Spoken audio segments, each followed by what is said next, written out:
یوم یکجہتی کشمیر کے حوالے سے آج کراچی پریس کلب پہ مختلف جماعتوں کی جانب سے سخت احتجاج کیا گیا۔ اس دوران مختلف جماعتوں کے رہنماؤں نے اپنے اپنے خیالات کا اظہار کیا اور کشمیر کی آزادی کے لیے جدوجہد کرنے کا عہد کیا۔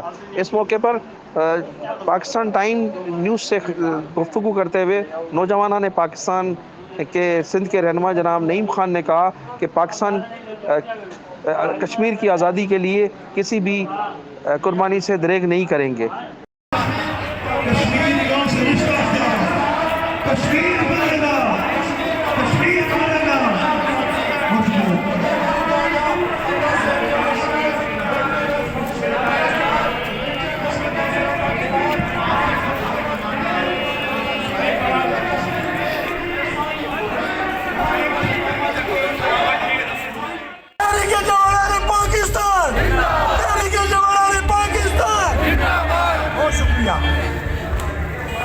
یہ تھے ندیم قریشی بھائی جو کہہ رہے تھے بھارت تیرے ہاتھ میں وہ لکیر نہیں، کشمیر تیرے باپ کی جاگیر نہیں۔ میں بلا تاخیر کراچی رہنما مرزا رشید بیگ بھائی کو دعوت خطاب دیتا ہوں کہ وہ آئیں اور اپنے خیالات کا اظہار کریں اور بتا دیں مودی کو کہ کشمیر تیرے باپ کی جاگیر نہیں۔ مرزا رشید بیگ بھائی۔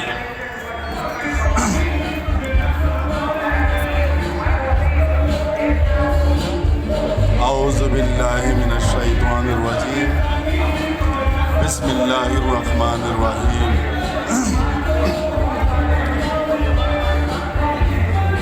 ان اللہ اشترى من المؤمنین انفسهم واموالهم بان لهم الجنہ یقاتلون فی سبیل اللہ فیقتلون ویقتلون۔ پچھلے 1 سال سے بلکہ 1.5 سال سے پوری کشمیر کو لاک ڈاؤن کر کے بند کر دیا گیا، جہاں پر انٹرنیشنل میڈیا پاکستانی میڈیا کسی کو جانے کی اجازت وہاں نہیں ہے، ٹھیک ہے۔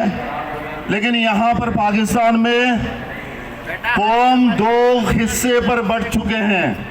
ایک کہتے ہیں یہ پاکستانی فوج کا کام ہے، اسٹیبلشمنٹ کا کام ہے، سیاسی تنظیموں کا کام ہے کہ کشمیریوں کو بچانا ان ظالموں سے، ٹھیک ہے۔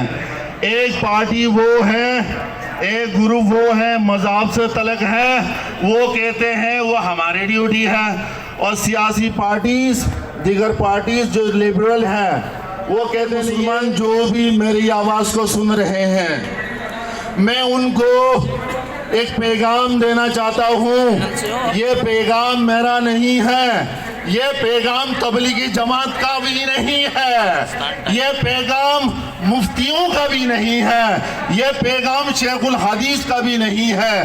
میں جو آپ کے سامنے کوٹیشن رکھوں گا ابھی، وہ صرف اور صرف یہ میری رب کا پیغام ہے، یہ میرا اللہ کا پیغام ہے کہ فیصلہ کرنا پڑے گا کہ آیا کہ ان کے ساتھ ہمیں مدد کرنا ہے، یکجہتی کرنے ہیں، ان کے ساتھ رہنا ہے، ان کی مدد کرنا ہر حال میں۔ میں آپ سے پوچھتا ہوں کشمیر کے اندر جو ہم نے سنا پچھلے 1 سالوں میں تقریباً 15,000 جوان لڑکیوں کو، عورتوں کو غائب کر دیا گیا، ان کو بروٹلی ریپ کر کے غائب کر دیا گیا اور کہا گیا ان کو زمین کے اندر دفنایا گیا ہے۔ یہ بات آپ نے بھی سنی، میں نے بھی سنا، پوری جس نے کلمہ لے کر مسلمان ہونے کا دعویٰ کرتے ہیں اس نے بھی سنا۔ کیا